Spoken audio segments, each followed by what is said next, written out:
Hoje luta pela liberdade. Moçambique, Moçambique, nossa terra bendita. Hoje luta pela liberdade. Nós queremos a nossa liberdade. Boa noite, sejam todos bem-vindos a mais uma edição do programa Moçambique 50 anos. É um programa que tem como objetivo fazer uma retrospectiva dos últimos 50 anos e trazer para debate os principais atores daqueles que contribuíram para que Moçambique pudesse ser um país livre, soberano e independente e que seguraram, de facto, os primeiros anos da nossa independência, incluindo as fases mais complicadas da história do nosso país.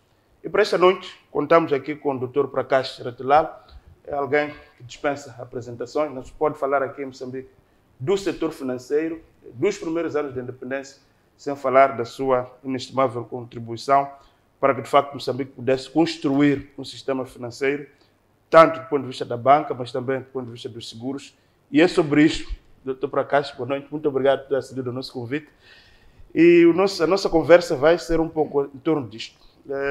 Moçambique, a partir de 7 de setembro de 1974, fica claro que Moçambique vai ser independente. Mas há um conjunto de etapas, para além do governo de transição, mas há outro trabalho, por exemplo, se formos a olhar para a parte financeira. Moçambique fazia parte era do Estado português.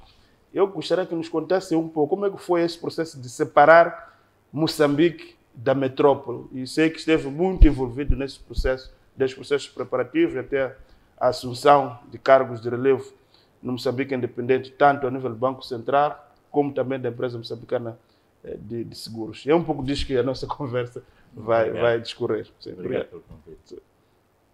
Esse é um tema muito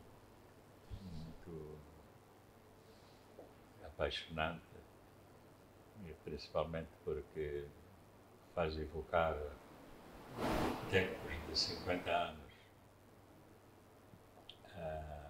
Em 1974 era um estudante em Lisboa e participávamos nas diversas lutas estudantis, na luta contra o colonialismo e contra o fascismo, em conjunto com colegas portugueses. Muitos deles ainda hoje são dirigentes em Portugal. Estivemos juntos na luta de rua, na luta de comícios, na luta estudantil, greves, e fizemos tudo de forma difícil, mas tínhamos um horizonte que era a independência. Quando se dá o 25 de Abril em Portugal, que foi a Revolução Portuguesa que põe fim ao fascismo e inicia um processo para o fim do colonialismo, eu mais 2 moçambicanos deslocámos-nos a Madrid com o objetivo de chegar à Argélia. Foi o Salmão Manhissa e a Olga Iglesias, que fomos recebidos pelo padre de Burgos. Estiveram cá há muitos anos, foram expulsos, depois voltaram. E em Madrid eles deram-nos alojamento e conduziram-nos para chegar à Argélia. E na Argélia estava Jacinto Veloso, que era o representante da Frelimo. E 3 dias depois, a instrução da Frelimo em Dar es Salaam, portanto a sede, foi que Salmão Manhissa e a Olga Iglesias deslocavam-se para Dar es Salaam e eu voltava para trás. E a minha tarefa, já ligada a Frelimo, era preparar estudantes moçambicanos em Portugal, porque já se descortinava o fim do colonialismo e o caminho para a independência. Portanto, estamos em maio de 74, logo a seguir ao 25 de Abril. Foi uma missão não fácil, porque era um trabalho clandestino, o fascismo ainda estava forte, embora o grupo do movimento das Forças Armadas tenha tomado o poder, a máquina ainda era colonial fascista, embora já não tão repressiva. E juntos ocupamos a Casa de Moçambique e fizemos da Casa de Moçambique uma base para divulgar os documentos da Frelimo, fazermos comícios juntamente com estudantes portugueses e trabalhadores portugueses, fomos às fábricas, fomos a vários comícios de estudantes a divulgar o que era a luta da Frelimo. E, a pouco e pouco, começamos a juntar, quando se dá o acordo do Lusaka, tivemos a sorte de ter muitos dos colegas nossos já nos gabinetes dos novos ministros, dos novos comandos militares, o que nos facilitava a informação. Essa informação eu canalizava para a Argélia através de meios telefónicos, que não são os nossos telemóveis dois, eram telefones nas cabines públicas, que se dava manivela, que se discava o número. E era um trabalho arriscado, porque estava a transmitir informações confidenciais. Inclusive, conhecia do lado de Portugal o que estava a acontecer em Moçambique no dia 7 de setembro. Inclusive, quem eram os golpistas e o nome dos golpistas mandamos para a Argélia, depois para Dar Salam para Lusaka. Portanto, estávamos quase que online, mas através de vários caminhos. Na altura, Jacinto Peluso estava na Comissão Militar Mista em Moçambique, no governo de transição, e o embaixador Valeriano Ferrão é que substituía em Argélia. É através dele que, em finais de dezembro, tivemos instruções já do novo governo de transição para os estudantes começarem a regressar, porque o horizonte da independência estava à vista. E eu regressei, ainda recebi a primeira delegação da Frelimo em Lisboa em inícios de dezembro. Em 1974. 74. Era conduzida pelo camarada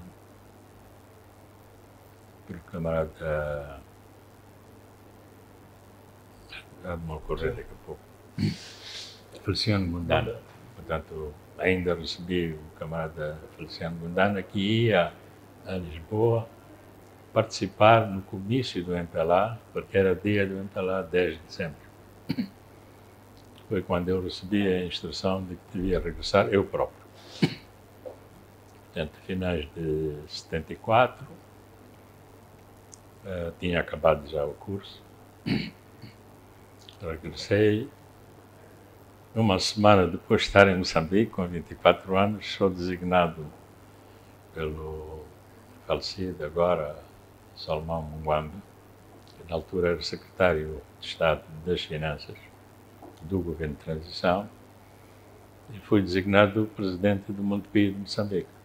Tinha uma caixa económica, que era um banco pequeno, mas essencialmente era um banco imobiliário.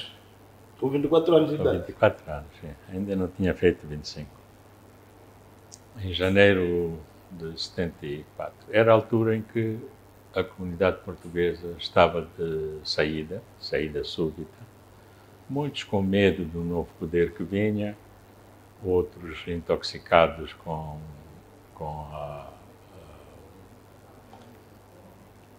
um ambiente muito hostil de transição. Muitos não acreditavam que os moçambicanos pudessem gerir o país. E dentro de tudo isto, muitas pessoas partiram. Importa destacar que naquele período, 99% da máquina administrativa do então Estado colonial de Moçambique e 99% dos dirigentes dos bancos, dos seguros, era tudo estrangeiro. O primeiro negro moçambicano que eu conheci, que foi chefe de secção do Banco Nacional Ultramarino, que já tinha 100 anos de idade. O banco que já tinha 100 anos de idade, o departamento do Banco Nacional Ultramarino, portanto, em sigla BNU, em Moçambique. É o Manuel Seita. 1970. 4 anos antes da independência. Eu tinha um. Eu tinha um chefe de secção. E eu estava no Montepio, começou a sair a classe dirigente do Montepio, da administração, do nível das secções, do serviço, estava sozinho na administração. Então conheci um jovem estudante de economia que vinha de jeans, tinha aquela camisola que é habitual dos estudantes, né? 10 minutos depois de conhecer com o Manuel Seita, convidei-o para administrador de Montepio de Moçambique. E essa pessoa tinha 20 anos de idade. Eu, Tomás Salmão.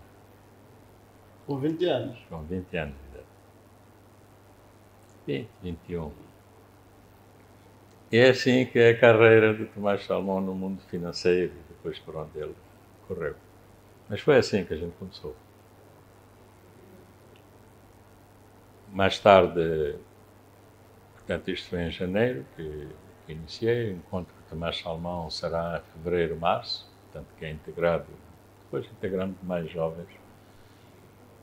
E primeira semana de março de 74, sou indicado para participar da primeira delegação formal do governo de Moçambique, transição neste caso, para deslocar-se a Lisboa para negociarmos alguns instrumentos de transição para a independência. A delegação era chefiada pelo Dr. Joaquim de Carvalho.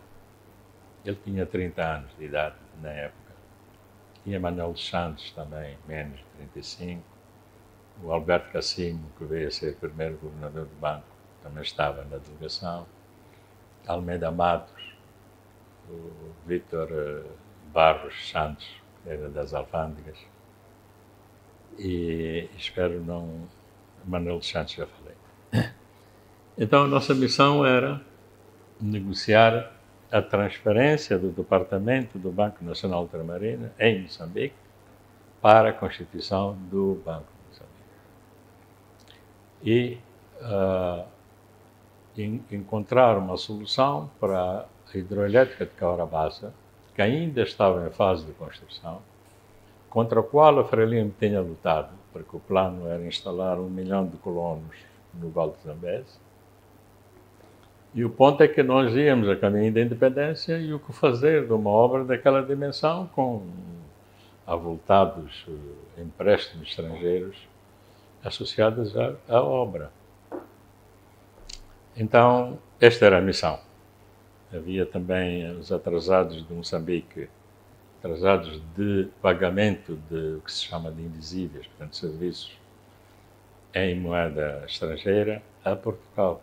Da colônia de Moçambique a Portugal, era um montante muito avultado. E então, e como estabilizar os funcionários públicos portugueses ainda no novo aparelho de Estado a construir, mas também não se podia fazer uma substituição brusca, porque partimos da independência com 93% da população analfabeta. É bom ter sempre este número presente. 93% da população moçambicana, depois de 500 anos de colonialismo, era analfabeta. E quando se repercute no aparelho de Estado, em que praticamente não havia dirigentes moçambicanos, pode imaginar o esforço que foi na época. Felizmente, pronto, chegámos a Lisboa, a primeira delegação dos antigos terroristas a entrar em Lisboa. Pode imaginar a segurança que estava envolvida. Eu, 4 meses antes, na Faculdade de Economia, 4 meses depois, na delegação formal do Governo de Transição, com todos estes colegas todos eles com menos de 32 anos. Mas eram tarefas, era preciso cumprir. A independência estava definida, 25 de junho, e tínhamos que concluir, de março até 25 de junho, estes acordos e outros que determinavam o futuro da nossa relação com Portugal. A instrução que tínhamos é que a relação com Portugal devia ser uma relação exemplar. Havia um passado trágico, mas que era preciso encontrar a solução para que o novo governo de Portugal, no novo quadro com o governo de Moçambique, pudéssemos encontrar um futuro comum, um futuro partilhado, um futuro em que ambos pudessem beneficiar. E fico feliz que por hoje, no essencial, a nossa relação com Portugal é exemplar, podemos dizer assim. Fomos recebidos com alta segurança, fomos recebidos pelo Primeiro-Ministro de Portugal e praticamente houve consenso nos vários pontos e do Banco de Transformação do BNU em Banco de Moçambique não foi fácil, porque a delegação portuguesa havia uma característica curiosa. A delegação portuguesa era chefiada por um amigo nosso, que é português, mas que era um conterrâneo das faculdades, o doutor Sampaio, que veio a ser Presidente da República, Jorge Sampaio, e que foi um grande lutador no tempo estudantil. Nas lutas estudantis. Do tempo da luta estudantil, do tempo do Oscar Monteiro, creio que do tempo de Fernando Vaz e tantos outros machungos, etc., foram conterrâneos. E é uma pessoa respeitável, sempre foi. Só que a delegação tinha uma composição de membros do regime que tinha terminado, mas que estavam lá, que eram os experts, especialistas das várias áreas, e representantes do novo governo de Portugal. Não foi fácil de gerir, mas pronto, conseguimos um ambiente. Caorabassa, a solução encontrada foi simples. Nós lutamos contra a barragem de Caorabassa. Vocês agora são o novo governo. Terminem a barragem, façam a gestão, paguem a dívida e, à medida que pagarem a dívida, nós vamos crescendo a nossa posição. Portanto, a barragem é de moçambicanos. Felizmente, este enquadramento, que acho muito inteligente na época, ainda hoje, penso que podemos dizer, conseguiu-se resolver um grande problema com grandes implicações no mundo, porque vários países tinham investido nos bancos, mas muito dinheiro, fazer um empreendimento daqueles. Hoje deve ser 3, 4 bilhões de dólares, portanto isto é o que devia ser na época. Houve um dossiê em que não chegámos de acordo. E o dossiê era chamado os atrasados de divisas que era preciso pagar a Portugal. No fundo eram aquilo que a delegação portuguesa reclamavam como os benefícios em infraestruturas que Portugal fez para Moçambique e que Moçambique deveria pagar. E nós rejeitamos. Dissemos que não tínhamos assinado nenhuma dívida do passado, portanto nós não podíamos.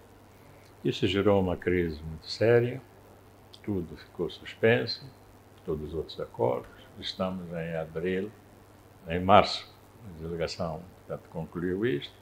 Em abril, a crise havia por causa deste ponto. Houve delegações portuguesas que se deslocaram a Dar es Salaam para tentar desbloquear com o Presidente Samora este dossiê.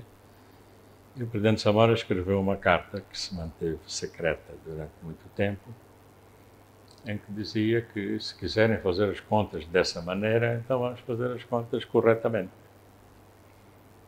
E a carta está disponível hoje num livro que foi publicado na África do Sul há pouco tempo.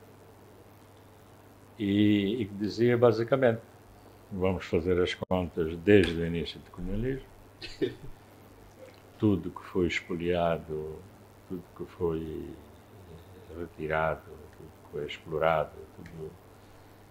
E pomos isso numa balança do nosso lado, até os dias 2, as mortes, as infraestruturas que foram feitas para os aviões poderem aterrar e poderem fazer as massacres, etc. Portanto, tudo isto tínhamos numa lista. E do lado de vosso, ponham o que vocês quiserem, se fazemos a diferença, se for contra nós pagamos imediatamente. Esta foi a posição. E se encontrarem um saldo. Não é possível, é evidente. Mas então, esta era uma perspectiva histórica, portanto, mas que o Primeiro-Ministro de Portugal, na época, considerou que esta dívida era inexequível, portanto, não era possível cobrar. Mesmo assim, entretanto, o Primeiro-Ministro de Portugal veio à tomada de posse, né? Veio à transferência formal dos poderes para o novo governo de Moçambique. O Primeiro-Ministro era Vasconcelos e ele próprio, em Portugal, estava com dificuldades, porque, entretanto, ele introduziu uma revolução no sistema financeiro que deu a nacionalização de todos os bancos, de todos os seguros. Era muito associado ao PC, ao Partido Comunista Vasconcelos. Sim, é o que a história, pelo menos, diz, ou pelo menos servia a esses propósitos. Então, mas ele, em setembro, depois da nossa independência, ainda se assinou um Acordo Geral de Cooperação de longo alcance, que ainda existe esse acordo, e que pode ser reavivado, e tantos outros acordos nas telecomunicações, na saúde, mesmo na saúde, há cláusulas hoje que podem ser aplicadas e são, o moçambicano pode ter alguma assistência em Portugal quando esgotados os meios em Moçambique, etc. Portanto, há muita coisa boa que podia ser reaproveitada. Portanto, foi uma transição, digamos, de gente madura, que se passou por uma nova fase do governo a governo. Eu acho que agora, dentro de 3, 4 semanas, vamos ter o 17 de maio, que é a data em que foi criado o Banco de Moçambique. Portanto, 50 anos, vai ser celebrado dentro de pouco tempo, creio que com um simpósio internacional. E pronto, olha, o Banco de Moçambique está aí, Cahora Bassa está aí. Quem dizia que não iremos resistir 60 dias ou 180 dias que o governo iria colapsar, a verdade é que as instituições estão aí em pé. Antes de irmos ao intervalo, eu depois queria... Há muita ideia de que havia muita hostilidade entre os moçambicanos e portugueses. Né? Aqui está contando, parece que tenha sido, pelo menos do ponto de vista de delegações, todos estavam claros de que, de fato, a necessidade da autodeterminação de Moçambique era, digamos, era inevitável, mas também a parte de Moçambique percebia que não podia, com um exemplo do empreendimento como Cahora Bassa, por exemplo, tomaram sem necessariamente cumprir com os acordos internacionais. Acho que foi uma medida muito razoável entre as partes.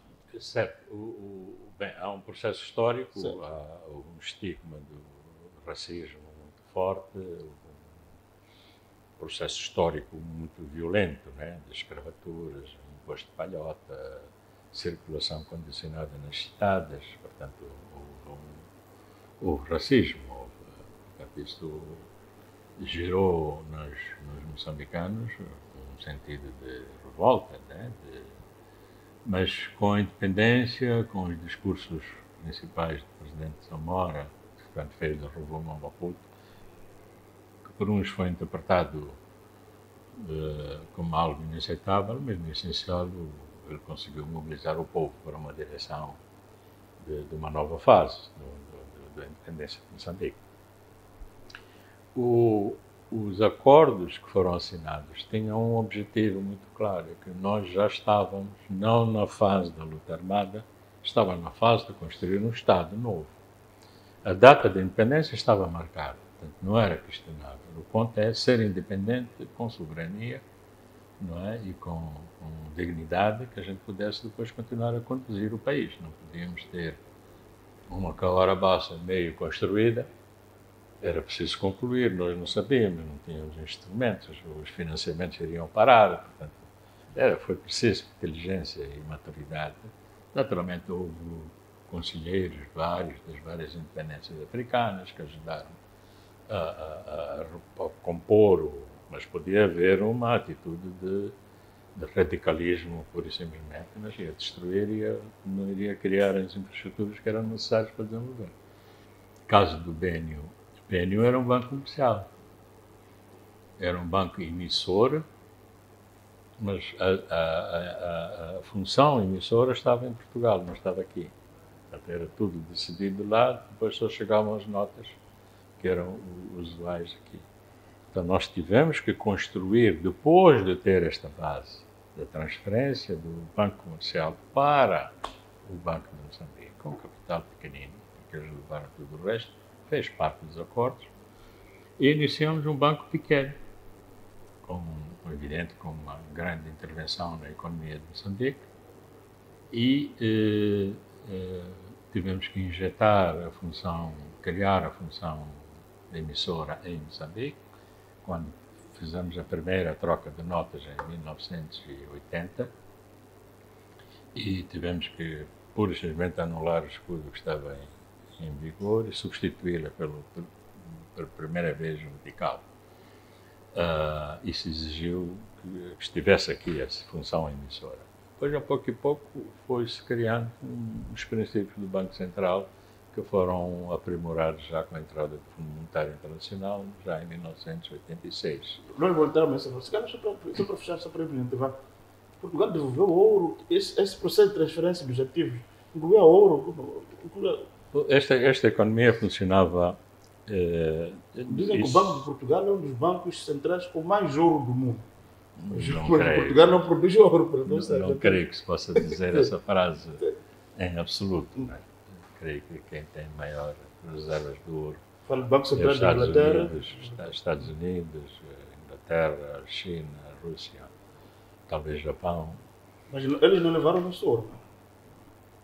O problema é a definição do nosso antes da independência ou depois da independência. É? Portanto, nestas coisas é preciso ser realista, é preciso olhar o balanço. Vamos transferir o balanço no dia 17 de maio.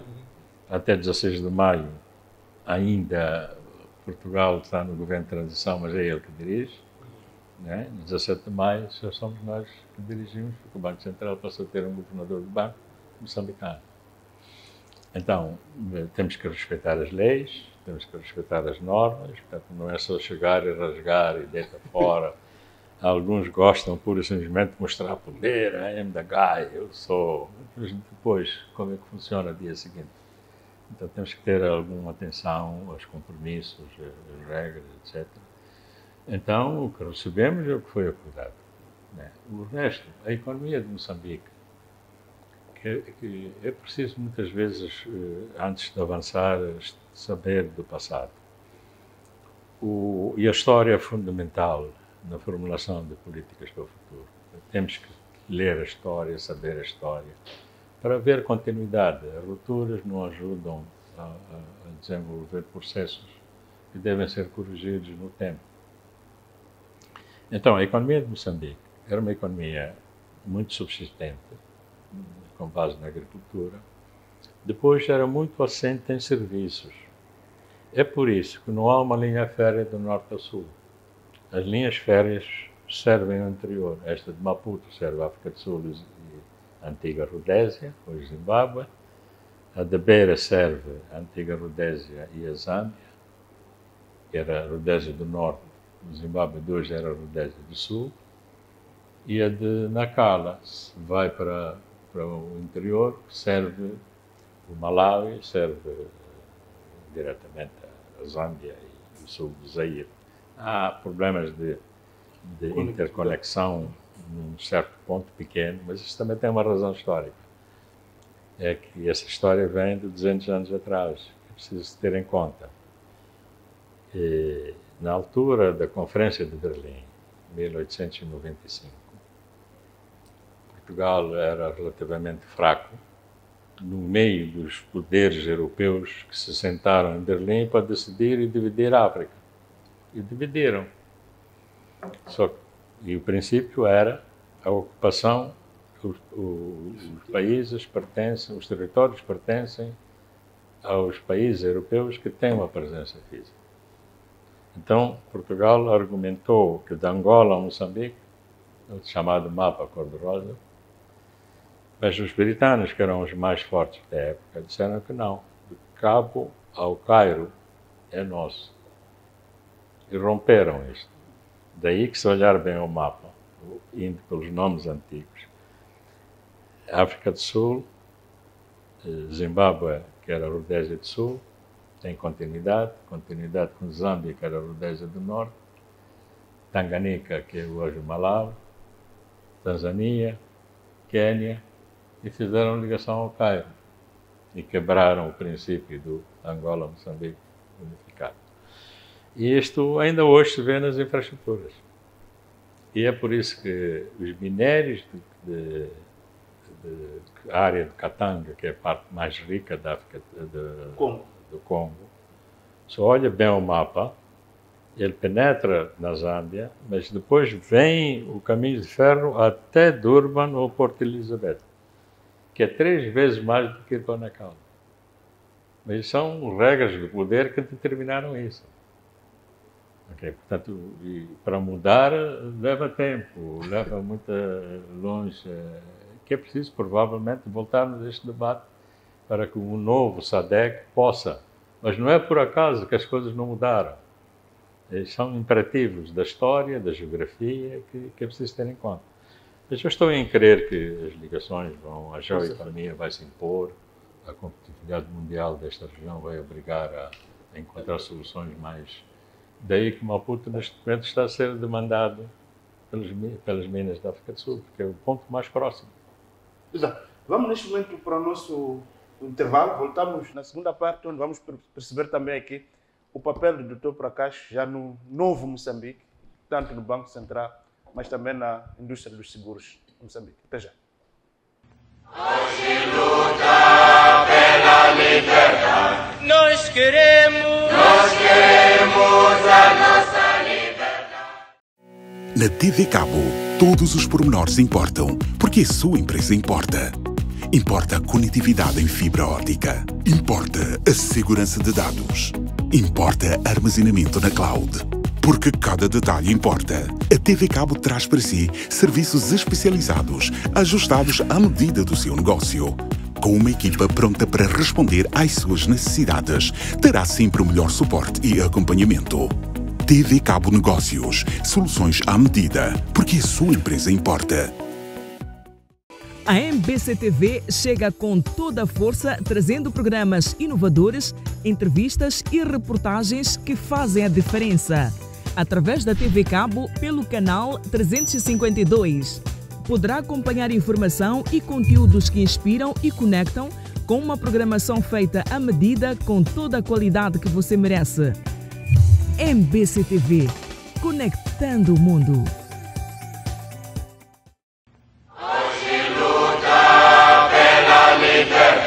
Nós queremos a nossa liberdade. Estamos de volta para a segunda parte do nosso programa, Moçambique 50 anos. O Dr. Prakash Ratlala, nosso convidado para esta noite. Falávamos aqui daqueles processos 74, 75. Entretanto, chega a independência. Para onde é que o Dr. Prakash vai? Bem, você disse há pouco que com 24 anos fui mandado para... Digo que fui mandado porque eu não pedi. Por simplesmente apresentei-me e fui mandado para presidente de Montepio de Moçambique, que era um pequeno banco, que financiou uma boa parte da cidade de Maputo. E era uma cooperativa de pensionistas. Algo muito interessante. E depois... aquela equipa que estava... Esqueci-me do Dr. Comis na equipa que foi a Lisboa. Portanto, sempre fizemos um trabalho comum, conjunto.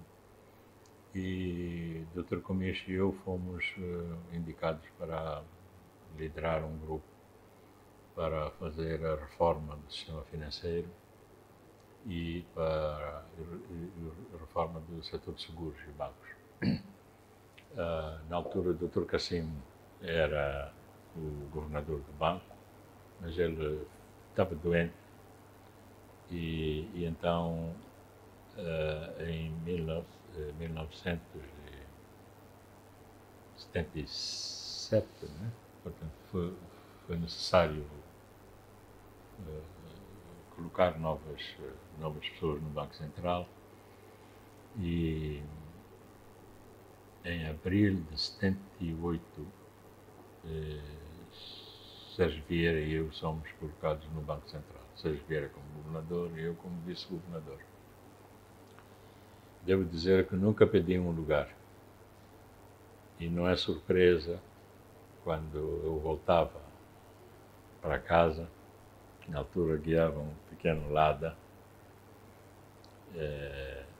estava a voltar para casa, ali na Avenida Zimbábue, uma coisa que se manteve desde sempre, RM Jornal, 19h30.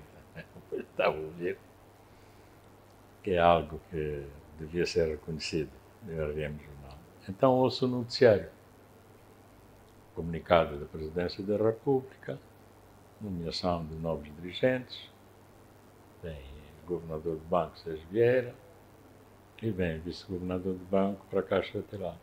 E eu fiz um travão, porque nunca ninguém falou comigo, nunca ninguém me perguntou, e ir assumir aquelas funções estava acima das minhas capacidades. Mas, o presidente Samora não fazia consulta, era uma tarefa revolucionária, digamos a verdade. É evidente que havia uma equipa que trabalhava à volta dele, mas a mim eu não fui consultado. E havia um princípio de que o militante da causa nacional é pau para toda a obra. Portanto, temos de estar preparados para qualquer função. Então, pronto, fomos. Na época, o presidente Samora, quando nos chamou, Sérgio Vieira e a mim, disse que tínhamos 3 missões dentro do banco. Número 1, disciplinar o Banco de Moçambique. Na época, as pessoas, por causa da nacionalização que houve em Portugal e que teve reflexo aqui, e as pessoas estavam num total liberalismo. Iam de sapatilhas, t-shirts, jeans, e, portanto, não davam dignidade a um banco. Um banco tem que funcionar com rigor, porque empresta credibilidade para as pessoas poderem depositar, ter confiança numa entidade. Então, são regras de disciplina, de indumentária, tá, que foi necessário introduzir. E Sérgio Vieira, naturalmente, pode imaginar, aquele meu camarada, foi implacável em termos de rigor. E ainda hoje, os bancos todos são reconhecidos pelo rigor, pela indumentária, pelo trato, isso prestigia a instituição.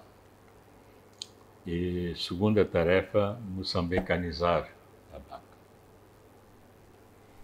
Como contei há pouco, não havia administrador moçambicano, não havia diretor, nem chefe de serviço, chefe de secção, de uma maneira geral também não havia. Portanto, precisava, quando entramos, tivemos que repor o Conselho de Administração, e a primeira reunião que tivemos com o Conselho de Administração está bem escrito no livro do Dr. Sérgio Vieira, em que ele, Sérgio Vieira, eu e o Dr. Comis éramos os únicos, 2 anos depois, no Conselho de Administração do Banco de Moçambique, que éramos nacionais. Tivemos que introduzir disciplina também no Conselho de Administração. Cada um chegava a hora que queria, chegava tarde, não sei o quê. Daí que o rigor foi introduzido ao nível do Conselho de Administração. Alguns ameaçaram sair e o Sérgio Vieira disse: mete cá, pode sair. Quer dizer, não podíamos continuar uma instituição tão importante como o Banco de Moçambique com absoluta falta de disciplina, de rigor. Porque se não há rigor na maneira como a pessoa está, não haverá rigor nas contas. Portanto, é preciso. Este foi o primeiro implantar a disciplina, o rigor, o respeito e, segundo, moçambicanizar. Então, tivemos que puxar tudo que havia.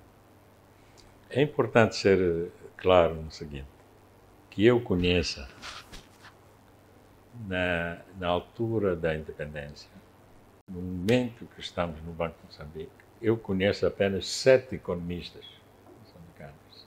Vamos falar 7.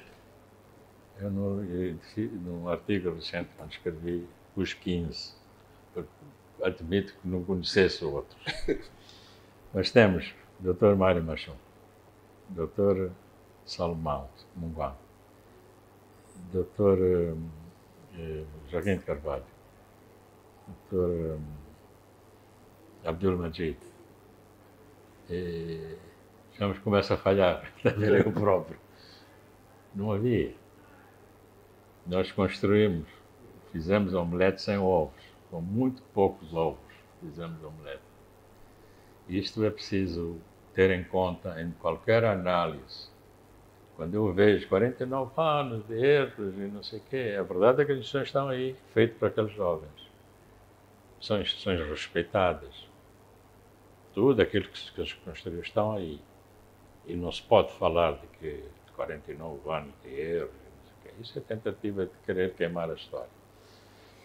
Então, assumimos a nossa responsabilidade e eu fiz o melhor que pude, o Sérgio Vieira fez o melhor que pôde, ele até fez, a terceira missão do Presidente Samora era emitir uma moeda nova, nossa.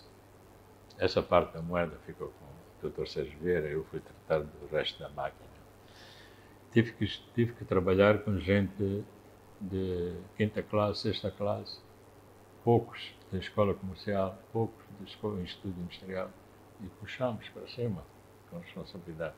Tudo era jovem, todos eram jovens. Então, depois de mim veio o Dr. Comis, que teve os seus desafios, depois dele vieram os outros governadores, o Mariano, o Gove, etc., mas todos eles tratados dentro da mesma instância. Então, este processo de transição em que o topo liga com a base, depois há uma transição pacífica, isto para mim é das coisas mais importantes que foi. Hoje vejo alguns dirigentes chegam, a primeira coisa que fazem é tirar a primeira linha à volta dele. Ao tirar a primeira linha que está à volta dele, ele perde a memória institucional. Fica sozinho. Os novos que entram não sabem, as pastas estão todas ali, mas ele não tem aquilo na cabeça dele. Ele tem que fazer algo faseado. E isto é muito importante nas instituições. Não podemos quebrar a memória institucional. Não se pode começar tudo. Por vezes um dirigente chega e tudo que foi feito pelo anterior é esquecido. Como se ele fosse o salvador da pátria. Não há salvador da pátria. Todos juntos, sim. Então, não é um problema de ser jovem ou velho, é um problema de saber. E é um problema de interconectar com os outros, estar juntos, porque juntos é que temos a solução.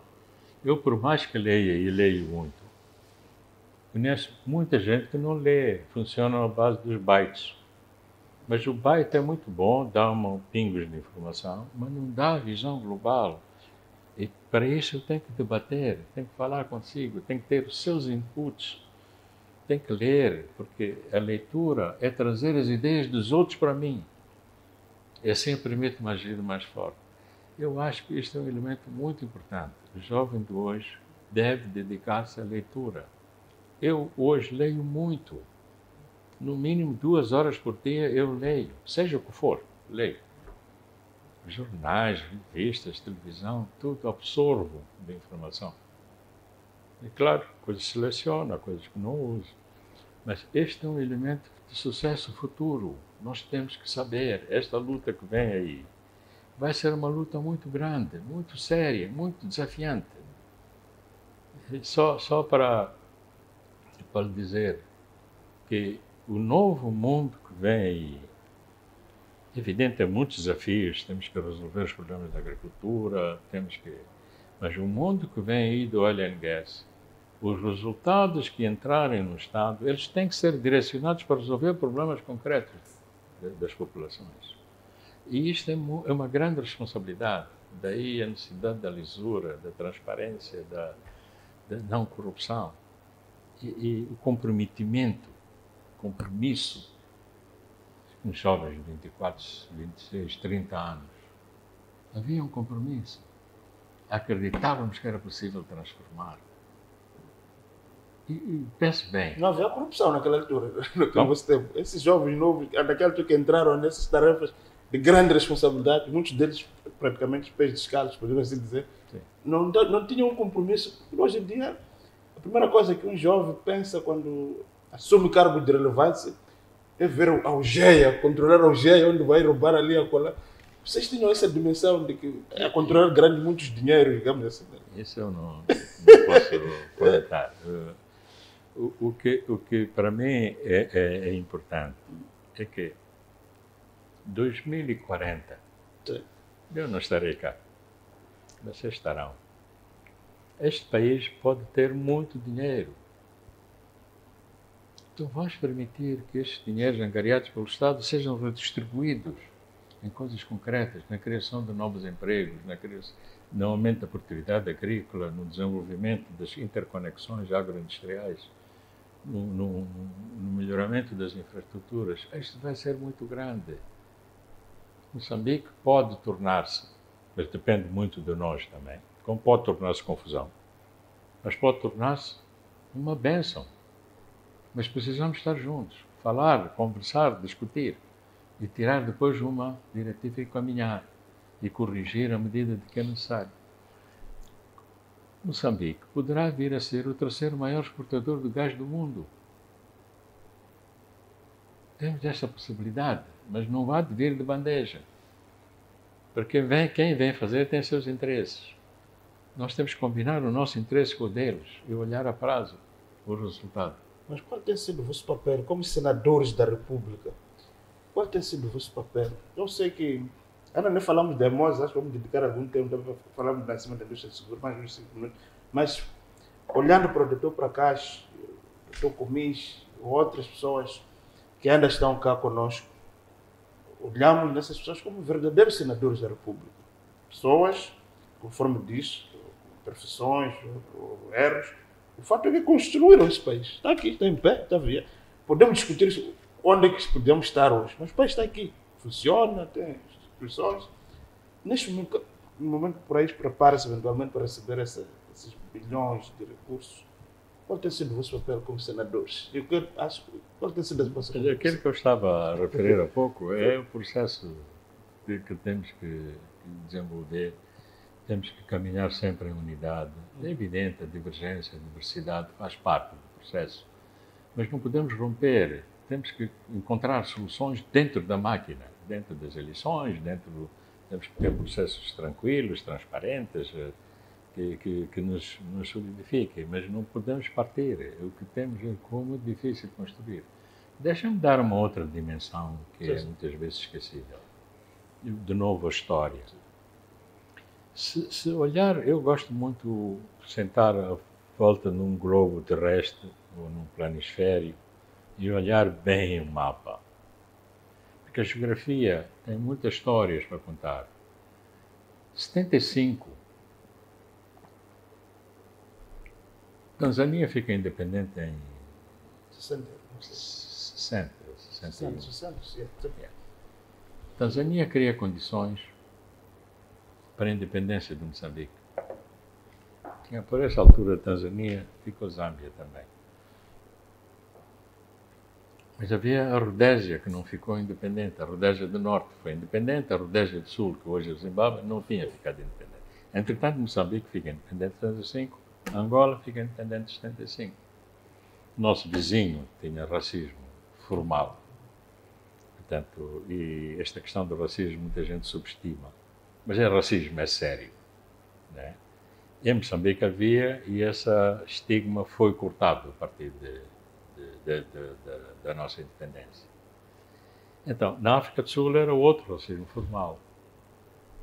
Como Moçambique e Angola independentes, criaram condições para a independência da Namíbia, que libertou o Botsuana e libertou a Zâmbia, e criou-se uma unidade. E com o processo que se seguiu da libertação de Mandela e fim do apartheid, ficou uma região nova, que ainda não se encontrou. Mas é hoje uma região nova, em que a circulação de pessoas e bens.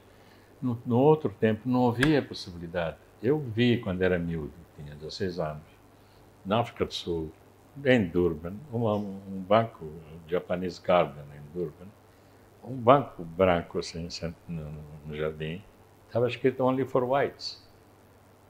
As casas de banho, tinha casa de banho para negros, casa de banho para brancos. Isto é a realidade aqui, antes de 50 anos, ainda antes do apartheid. Isto era mesmo na Rodésia. E isto foi eliminado. Nós pagamos o preço desta transição. Foi violento para nós. É preciso ter em conta. E estas sociedades acabaram, o racismo acabou formalmente. Então, isto é parte da história. E depois não pensar que o país é construído de régua e esquadro. Vamos à história europeia, né? A história chinesa, mongolo, a história deste globo terrestre. Não há um dia que não tenha havido guerra a algum lado. Portanto, não é possível conceber o desenvolvimento da sociedade. É por isso que a defesa e segurança combinada é fundamental. Não podemos só pensar em crescimento da economia, é preciso olhar como é que se defende esses. Quando estamos neste processo, a olhar para trás, é evidente que fomos destruídos. Houve gente, eu estive a gerir a emergência num certo momento, estava em risco de morte 5,6 milhões de pessoas. Neste momento a mim não me interessa saber quem matou ou quem não matou, porque não creio que se fala de 100 mil mortos. 1 milhão de mortos. O milhão, quando conta crianças que não nasceram, ou nasceram com defeito, ou nasceram com problemas, é nesse sentido. Mortos diretos da guerra é outra vantagem. Mas seja o que for, é uma morte. Okay. O ponto que fica é que hoje temos o país que temos, com o racional que temos, com o potencial que vem aí, mas temos uma grande fragilidade, o conhecimento. Nós temos que vencer a batalha de conhecimento. Como é que vencemos? É tempo, é geracional. É preciso tempo, é preciso investir na educação, é preciso ir buscar capacidades externas para nos vir ajudar a desenvolver. É preciso, é tempo histórico. A China hoje está a confrontar o mundo através do conhecimento. Resolveram a pobreza com conhecimento científico adequado. A Índia está a surgir hoje. Da mesma maneira, tem um grande investimento na educação. E é o caminho que nós temos que ir. Não pense que há soluções de magia, do fulano que chega, que vai dirigir. Isso não existe. Equipa assim. E falar com as várias ideias.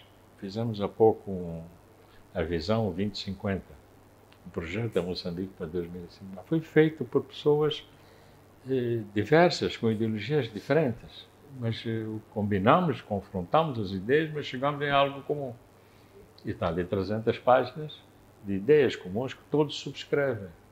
Portanto, há pontos de convergência entre nós. E não é só discursos daqui e acolá. É como é que a gente combina para encontrar uma solução. Eu estou muito seguro que esta plataforma que está a surgir agora, né, plataforma de reformas, Diálogo político, sim. Exatamente. Estou muito seguro que vamos chegar a bom termo. Mas é preciso estar junto, não é separado. É juntos é que encontraremos a solução. Mas numa sociedade polarizada como a nossa é possível. Mas é polarizada. O grande problema é a polarização. É polarizada. Porque cada grupo está a pensar que ele é o melhor do mundo. Mas se pensarmos que juntos é que somos o melhor do mundo, talvez haja uma solução. Moçambique tem solução. Como? Moçambique tem solução. Absolutamente. Nós chegamos onde chegamos, nós estamos hoje, eu estou feliz de todo o processo, com todos os problemas que houve. Nós somos uma nação reconhecida no mundo, podemos ser melhor, é onde é que está a discussão.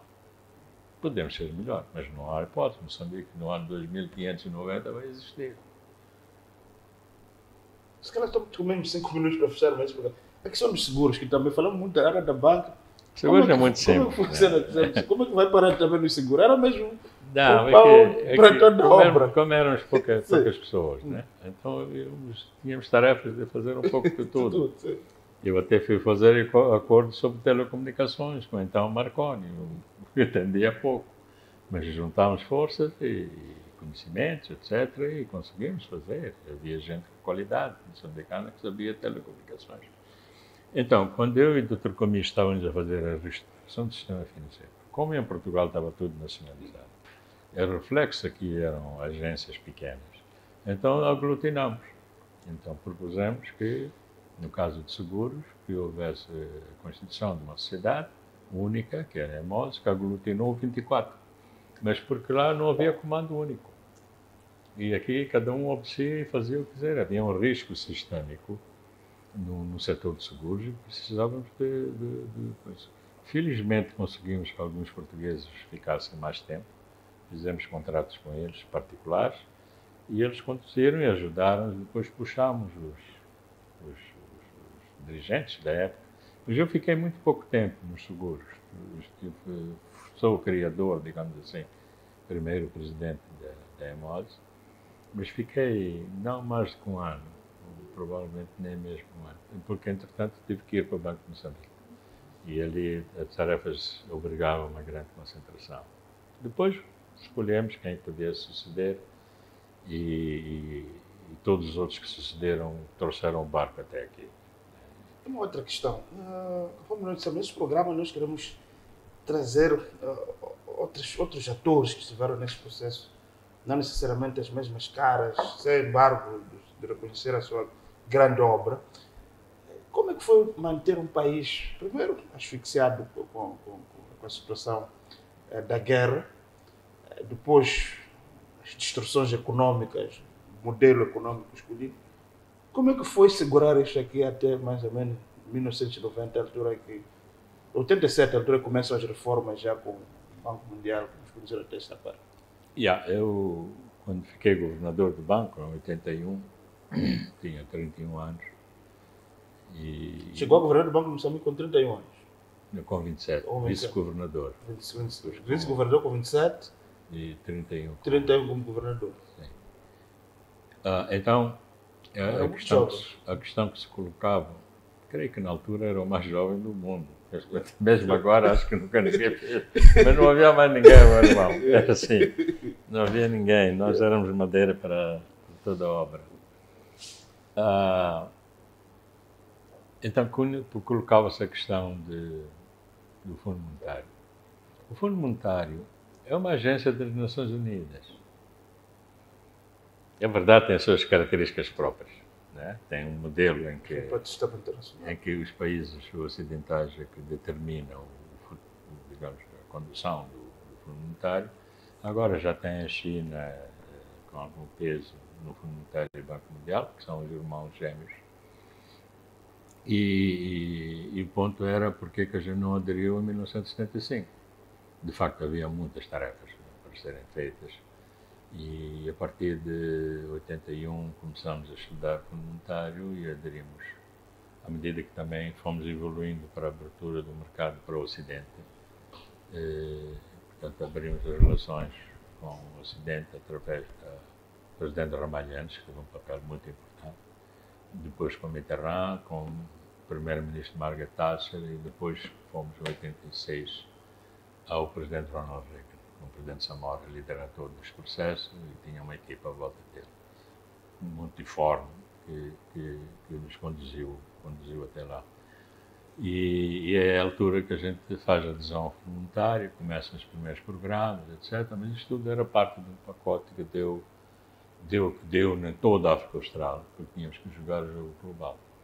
Então, agora os novos desafios da SADC, como é que a gente faz uma maior integração económica, como é que os capitais circulam, não só pessoas e bens, mas também os capitais, a segurança do capital, e como é que os sul-africanos continuam a exercer o seu papel, são uma economia mais forte, mas temos que conviver com isso, temos que ir para lá. Mas o fundamental, dentro de nós, depende de nós. Nós temos que pegar a nossa juventude, desenvolvê-la, educá-la e ela assumir que vai liderar todos os processos para frente. Porque se nós não fizermos, vão vir os outros. E Moçambique é de tal maneira rico que onde vir os outros fazer o que nós não estamos a fazer. E este é o grande desafio. É como liderar este processo de transformação fundamental e que agora que temos alguma estabilidade, como preservar a estabilidade, como levar todos os chamados stakeholders, né, todos os atores a participarem num caminho. Depois as eleições, etc., vão determinar quem é o melhor para poder continuar. Isso para mim tem que ser ato normal, ganhar e perder faz parte do jogo e cada agremiação política acha que é melhor, coloca no mercado e vamos para frente, vamos discutir. Há uma questão, quando eu até falar dessa questão da política, não quero discutir muito a questão da política atual, mas uma das grandes questões que se levanta muito quando falamos de países africanos, nós quando vemos americanos discutem muitas questões, mas tem aqueles que chamam eles de interesse nacional. Vamos, os europeus também têm essa perspectiva do interesse nacional. Mas aqui em África parece que não há muita clareza sobre a questão do interesse nacional. Temos. Eu acho que tudo que eu acabei de contar, o princípio subjacente é o interesse nacional. Nós defendemos a soberania do país, não há dúvida. Em tudo que eu lhe contei. Foi feito com comprometimento pessoal e coletivo, de que estamos a defender a questão nacional, estamos a defender bens públicos nossos, okay? E que somos parte dele. Para mim é um grande orgulho ter servido o país em todas estas frentes. E continuamos, estamos aí juntos. Se calhar só para fechar um mês, alguma nota curiosa que queria partilhar connosco que não tem. O que mais lhe impressionou nesse percurso de 50 anos? De sermos nós. Infelizmente, sucederam muitas coisas contra nós. Cometeram-se erros, fizeram as coisas muito boas, mas nunca perdemos o norte. E eu acho que não devemos perder o norte. Agora temos uma chance boa para poder dar saltos para frente. Mas a nossa base, a educação e a unidade nacional, o respeito pela divergência, pela diversidade, diálogo, respeito, é o caminho, disciplina. Queria uma mensagem para os mais novos. Tem aí a visão de 2050. Não desistam. Isto é complexo. Não desistam. Concentrem-se para estudar coisas concretas, porque é possível. Tudo que vem aí é muito complexo, mas nós temos possibilidade de apreender. Temos hoje jovens de grande qualidade. Temos hoje jovens que gerem plataformas complexas, né? Ou gerem bancos complexos. Temos gente que está a gerir tecnologias de informação nos bancos. São moçambicanos. Pôr sistemas no ar 24 horas, 7 dias de semana, ao longo do ano inteiro, é obra. Temos gente de qualidade. Então, é este o caminho. Leva tempo. Por vezes é geracional. Não é fácil. Partimos de 93% de analfabetismo. Houve um certo momento que tínhamos chegado à volta de 60%, depois regrediu-se.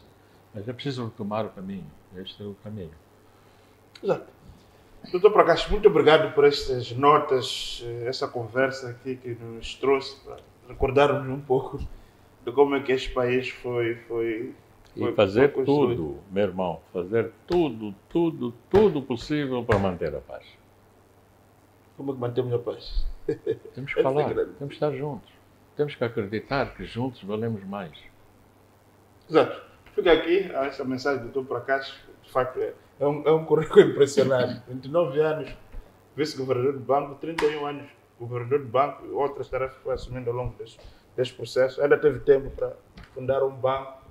É um patriota que, de facto, é sempre bom ouvi-lo a contar aquilo que são as suas histórias, o seu percurso real, a sua contribuição para Moçambique. Nós voltaremos numa próxima oportunidade com mais uma figura que fez parte deste nosso percurso dos 50 anos de independência e de restauração da nossa dignidade como povo e como nação. Boa noite, até a próxima.